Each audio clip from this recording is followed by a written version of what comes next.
할렐루야. 반갑습니다, 성도 여러분.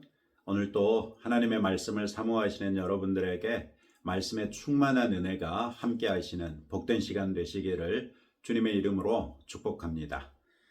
오늘 우리가 함께 묵상하는 하나님의 말씀은 누가복음 24장 36절로 53절까지 말씀입니다. 오늘의 성경에서 예수님이 제자들과 친히 음식을 나누시며 성경을 풀어 설명해 주시고 마침내 제자들이 보는 앞에서 승천하시는 것까지 기록되어 있는 것을 볼 수 있습니다. 36절부터 43절의 사건은 예수님이 부활하신 당일 저녁 예루살렘에서 있었던 일입니다. 요한복음 20장 19절 말씀을 보시면 이날 곧 안식 후 첫날 저녁 때에 제자들이 유대인들을 두려워하여 모인 곳의 문들을 닫았더니 예수께서 오사 가운데 서서 이르시되 너희에게 평강이 있을지어다 이렇게 말씀을 전합니다.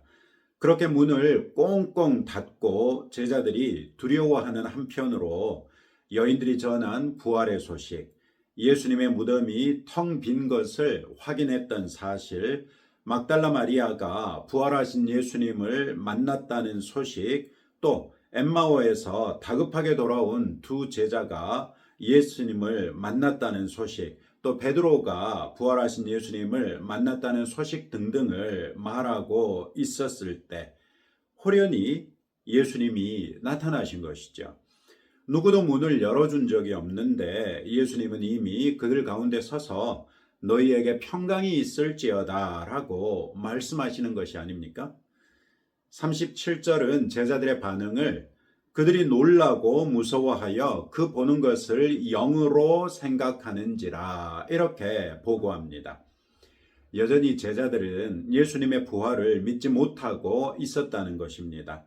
얼마나 놀라고 무서웠는지 영이라면 형체가 없으니 볼 수 없는데도 불구하고 그것조차 생각하지 못한 채 그저 부활하신 예수님을 그분의 영으로 생각할 정도였습니다.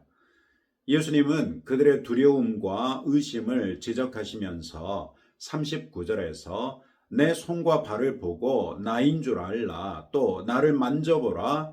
영은 살과 뼈가 없으되 너희 보는 바와 같이 나는 있느니라. 이렇게 말씀하시죠. 이때 보고 나인 줄 알라 이렇게 번역했는데 이 말은 원래는 강조법이 담긴 표현이어서 보라 바로 나다 이렇게 번역했더라면 원어의 맛이 살아났을 것 같습니다. 영은 육체가 없는데 반해 그들 앞에 서 계신 예수님은 그들이 만져볼 수 있는 살과 뼈가 있으니 정 의심스러우면 손과 발을 보고 만져보라고 내미신 것입니다. 이때 제자들의 반응은 참 흥미롭습니다. 그들이 너무 기쁨으로 아직도 믿지 못하고 놀랍게 여길 때에 41절 말씀이죠. 너무 기뻐도 믿지 못하는 것이 우리 인간인가 봅니다. 예수님의 부활을 눈앞에 보고 있으면서도 놀라울 정도로 믿기지 않는 일이었기 때문에 아니 그렇지만 죽음의 권세를 깨뜨리시고 부활하신 사건 자체로는 옛 제자들에게 기쁨을 불러일으키기에 전혀 부족하지 않았던 것이지요. 어찌 아니 그렇겠습니까? 예수님은 한술 더 떠 여기 무슨 먹을 것이 있느냐 이렇게 음식까지 청하십니다. 제자들은 구운 생선 한 토막을 드렸고 예수님은 그들 앞에서 그것을 잡수시지요.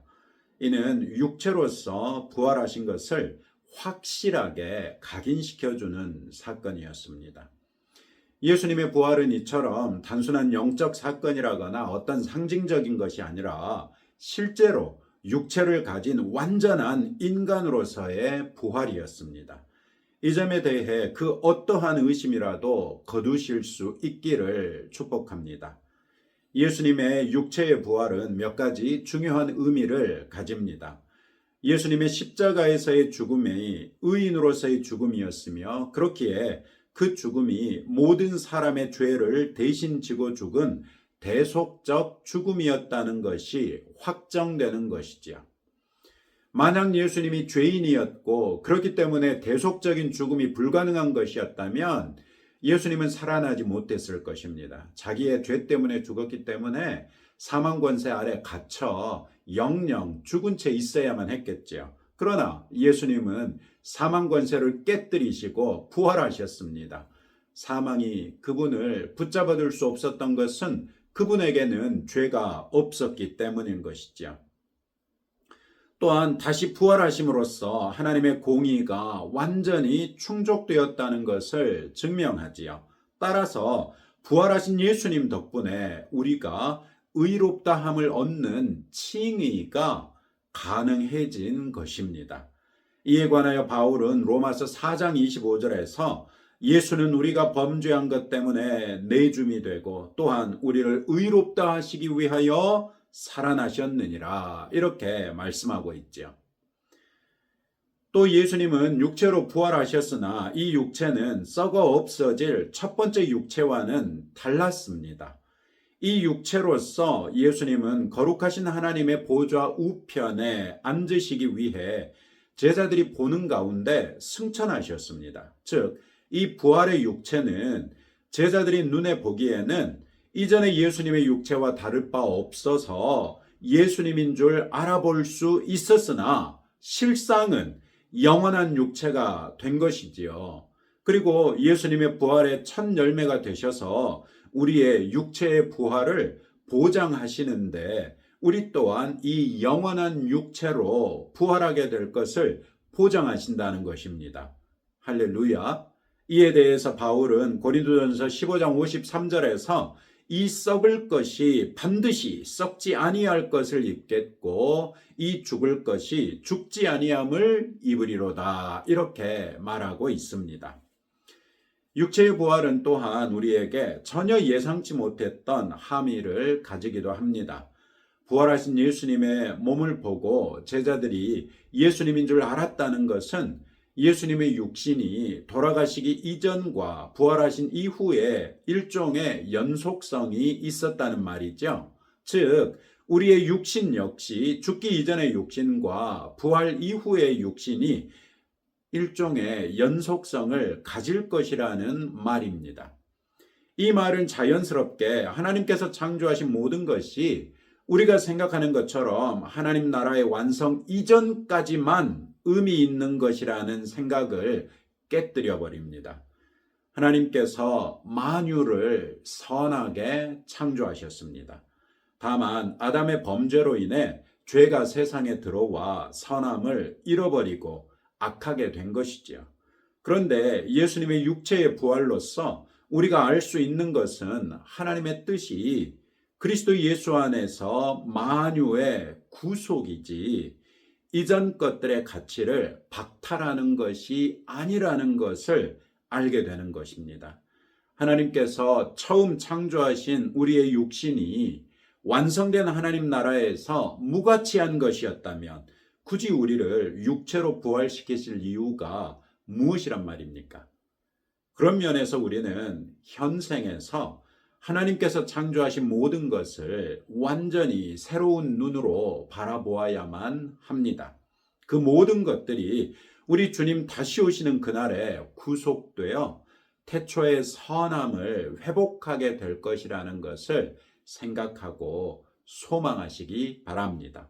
그리고 이 땅에 사는 동안 하나님께서 창조하신 모든 것을 소중하게 여기시고 보존하기 위하여 마땅한 노력을 기울여야 할 것입니다. 바로 이 맥락에서 우리는 환경과 자연을 보호하는 데 앞장서야 하며 기후위기에 관해서도 민감한 관심을 지속해야 하는 것입니다.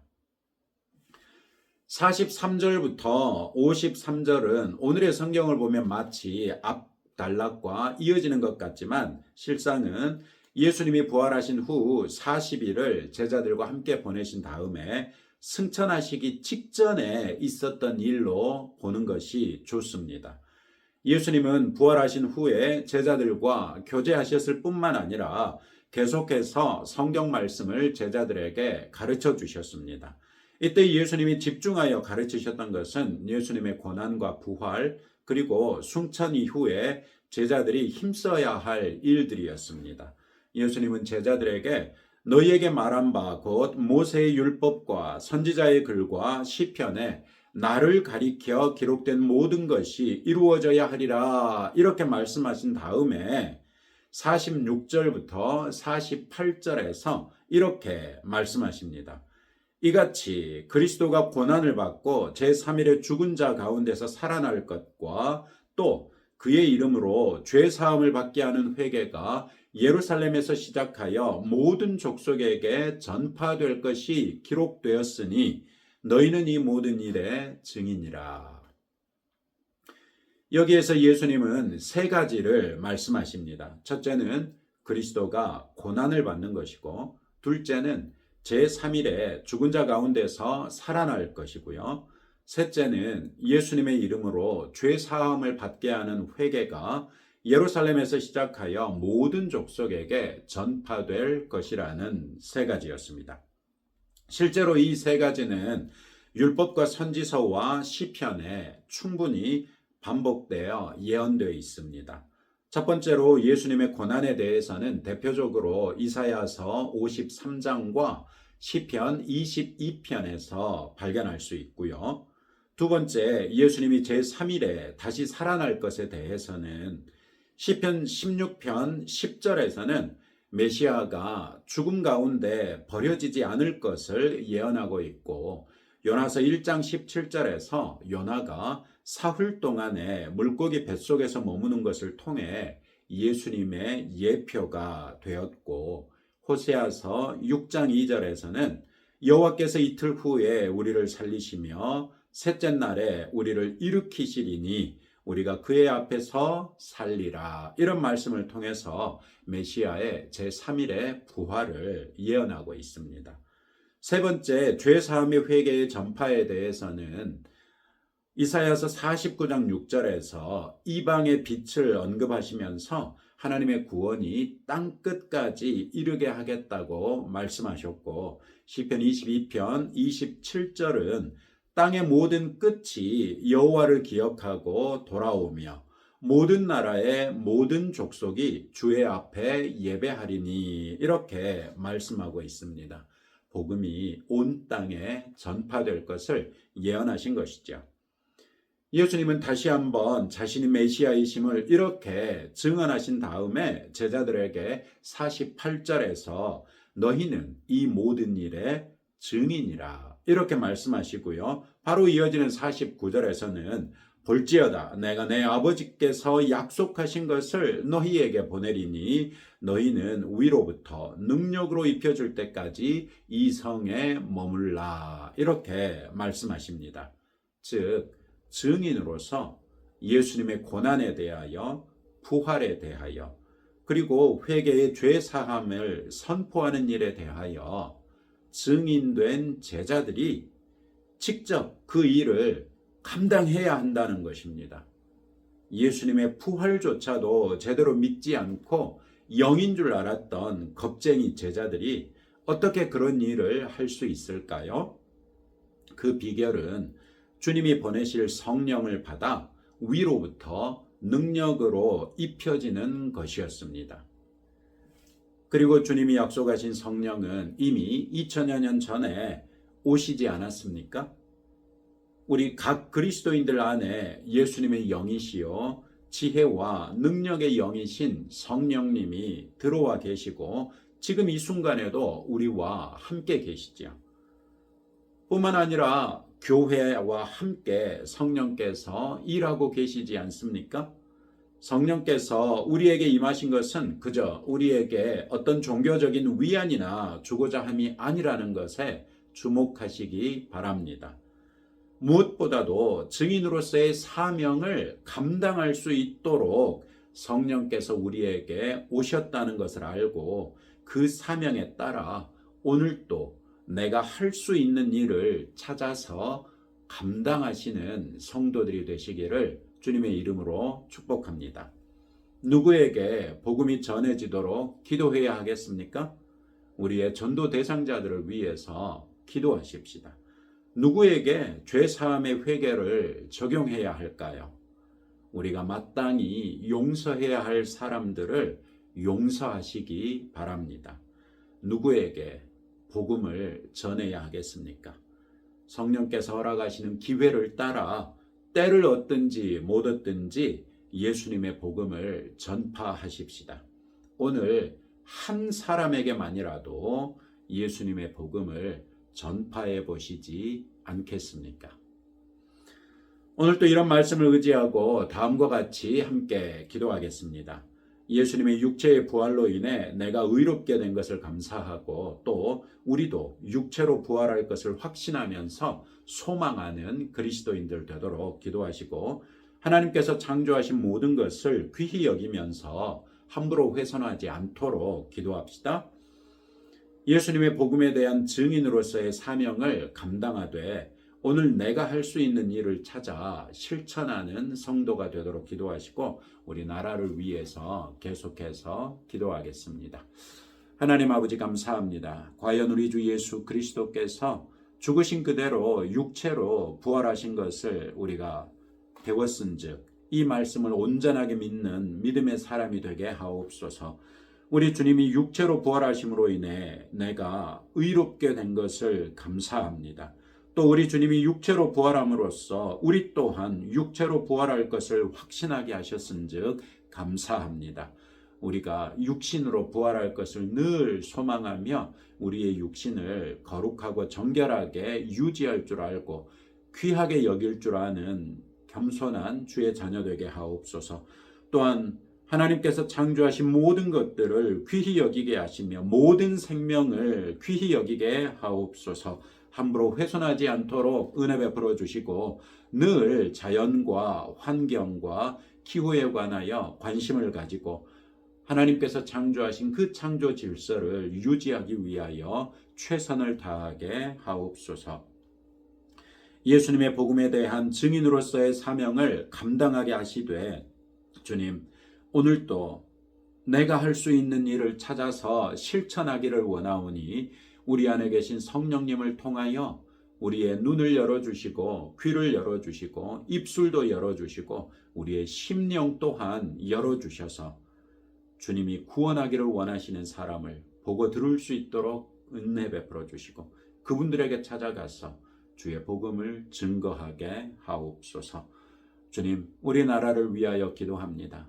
우리가 늘 우리 대한민국의 교회를 위해서 기도하게 하시고 회개하게 하시며 그래서 교회가 바로 섬으로 우리 대한민국 사회가 하나님 보시기에